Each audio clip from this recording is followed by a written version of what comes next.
to be really, really happy with that. Ryan's thrown some good stuff against you there in all 3 sets, and you've won them all.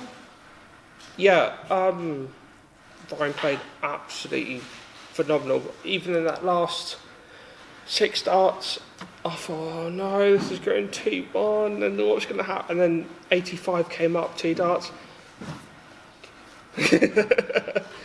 What's it mean for you to play so well in your opening game of this year's Winmau World Championship? It means the world. Like, this year has been horrific for everyone. You know, being the lab assistant back on the Isle of Wight, maybe I've not practiced as much, maybe I've not played as much darts, but it's worth it. It's absolutely worth it. And yeah, speechless. Absolutely speechless. Well, how do you feel about your game coming into this year's tournament then? Because by your own admission, it's not been the greatest of years on the dartboard. No, definitely not. I think like between like March to June, picked up the darts 8 times before the summer series. Somehow qualified for the match play. Played alright the match play. Got unlucky. Got to the autumn series, winter series, and I thought, oh, it's World Championship. Just play well. That's all you need to do, is just play well. And yeah, I've not practiced as much, and I'm just really, really glad to get through. Presumably, this last sort of few weeks, or certainly over this Christmas period, though, you're hammering the dartboard. Is there a way of getting back at... Oh, no, maybe not then. Well, I am and I'm not. It's you know, like I said before, I've said it on Instagram, I've said it on Twitter. The last 8 months, my darts are on the side, and this is number 1. That's it.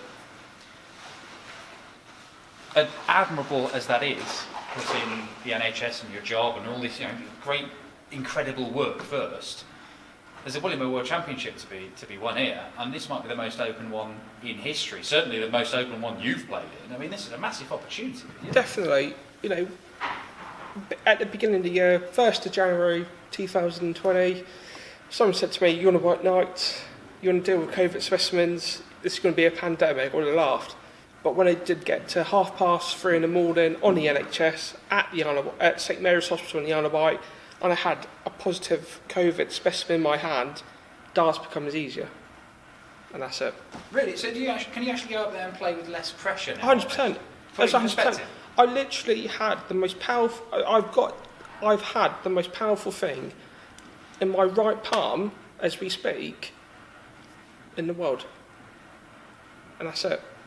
That's no... You know, coronavirus, if you believe it, if you don't believe it, it's stopping the world. And I've had it, not once, not twice, probably 120, 200 times in my hand. Darts will never, ever be that much pressurable in my life. Are you going to be here all the way through Christmas? Do you know if you can go home yet? Well, the Isle of Wight's tier 1, so we are very fortunate on the Isle of Wight. But no, you know, I'm here until the 23rd. I'm here to play darts. I'm here to relax. The first game, Brian played absolutely phenomenal. He played better than what I thought he was going to do, and he deserved more than 3-0, put it that way. But I'm here to play Chizzy next round. Bring it on. Great stuff. Well played tonight. Thank you. Keegan, what you're talking about there and the work you do is obviously amazing. With the news that's broke today, is there a danger that you could get called back to work and maybe have to duck out of games or duck out of your next round if it got really bad? Yeah, to be fair, there's a very, very small group of people of what we do on the Isle of Wight, because we're not a big population. We're the size of London, but we're about, you know, divided by 75. That's the Isle of Wight. But I'm here to play darts. This week, I'm here to play darts. I'm just relaxed. That's it. But if you got the call, would you? 100%. 100%. The thing is, I've never been a selfish person. I've always put people in front of me, and you know, if they turn around to me and said, "Right, you're against, you know, you're in the quarterfinals, the last 16, last 32, last 2, we need help," I'll do it. You know, I'll wear the badge of pride. Talking about your year and everything like that, we can go back a year. Was it important to you to get back on that stage after the Asada game? Because I know that hurt, didn't it? Because it's a game you thought you should have won. 100%. I think, like, Asada, when I was, 2-0 up, I think I had 89 and I missed it with 2 darts. But that year, I just didn't feel confident. Even though I played really, really well throughout the year, it just wasn't there. And, you know, to be fair to Asada, he beat me. And, the first 4 months of that year, it just shows you there's bigger things to worry about in life. And there really is. Life is really precious, and you take each day as it is, and if you're healthy, you breathe in oxygen, that's it. That's all you need to worry about. Keegan, pleasure as always, mate. Thank you very much. Keegan, just for people that don't know, can you just explain what you do for the NHS? Yeah, so I am a medical laboratory assistant, as what you call as an MLA.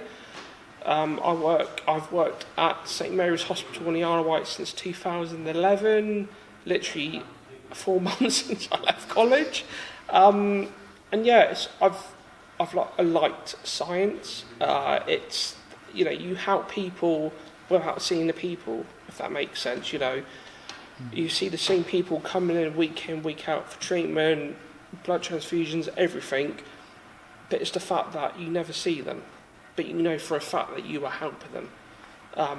This year, several times, it's been a struggle. I absolutely love my job to bits. I've put my darts down for like 8 weeks, didn't pick them up.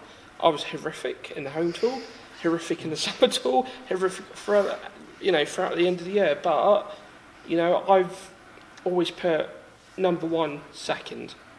And I'm just so glad that, I went up there, wore the badge of pride, and I won. That's it. I think a lot of the top players have a lot of pressure on their shoulders because that is their sole income. Definitely. For you, is darts a bit of a release? Oh, to be fair, it's a game of darts at the end of the day.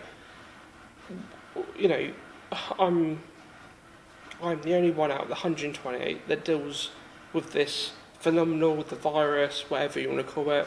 I deal with it every day. And there's no pressure. There's more pressure at 3:30 in the morning, making sure everything is done properly, than me cock it up and then spreading it throughout the lab, and then nobody can come to work. Yeah. That's how serious it is.